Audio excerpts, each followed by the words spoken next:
Oh, I got something. How about a lasagna dip?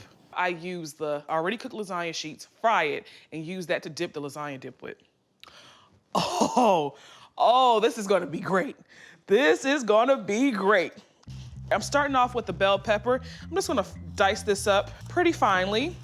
I'm gonna saute the bell peppers, the onions, and the garlic with my beef and Italian sausage. I'm gonna make a meat sauce with that. I'm gonna chop up my onion, and I have 2 cloves of garlic that I'm gonna mince up. All right, so I've got my onions and my bell pepper, my garlic minced up. I'm gonna come over here and fry it up. Hit my pan with some olive oil. My pot is hot.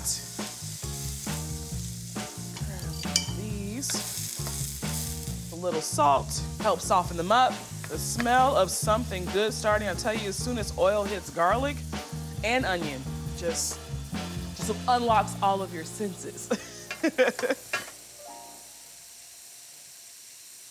So this is mild Italian sausage that I have here and 80-20 ground beef. And what I like to do is break down my meat so it will no longer kind of be in that sausage link form.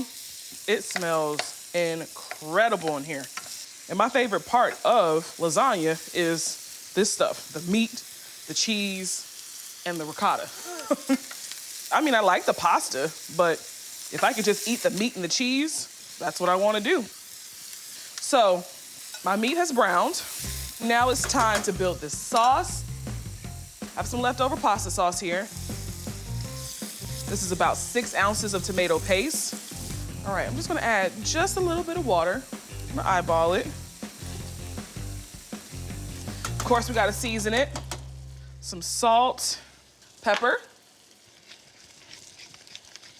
a teaspoon of sugar. Sugar helps cut the acidity. And so, I mean, my mom always added sugar in her pasta sauces, so I've been doing it ever since. A little bit of sugar goes a long way in tomato sauce. So I'm gonna let this cook down for about 5 to 10 minutes. While that's cooking down, I'm gonna make my bechamel sauce. I got 2 tablespoons of unsalted butter. I'm gonna add 2 tablespoons of flour. I'm gonna add in about a cup of whole milk. And with the bechamel sauce, you definitely wanna keep whisking because you don't want it to burn at the bottom. This is starting to thicken up. I got some leftover Parmesan cheese, so I'm just gonna put that in there. And I'm gonna season this sauce. About a half a tablespoon of garlic powder, a little bit of Italian seasoning. You don't need it too much because dried herbs go a long way. Let me hit it up with a pinch of salt and some cracked black pepper. All right, so I'm gonna turn that heat off, grab my skillet, and assemble this dip. So take some of the bechamel sauce and just put it on top. I love to experiment in the kitchen. You know, I've been like that since I was younger. I think I've been like this my whole life. I just never was the type to kind of like go along with the program.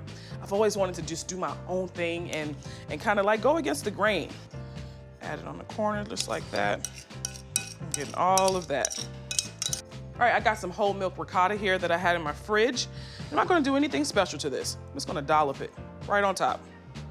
I love ricotta. Something about the flavor of it. It's gonna give it a really nice creamy texture when it cooks. That's it. All right, got some Italian blend cheese here. So when this melts, it's gonna get all bubbly. It's gonna rise up. This is gonna brown on top. It's gonna be cheesy. Last but not least, I'm going to cut up some fresh parsley, just to add a little bit of greenery, a little herbiness. Oh, look at that, y'all. My oven is preheated to 375. I wanna bake this until it gets golden brown. I think it'll take about 30 minutes.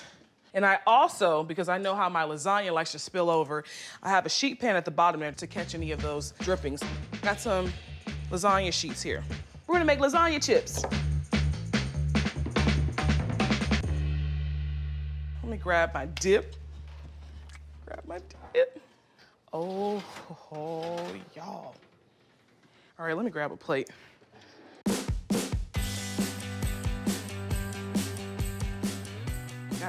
I have to sit down and really enjoy the creation I just made. I mean,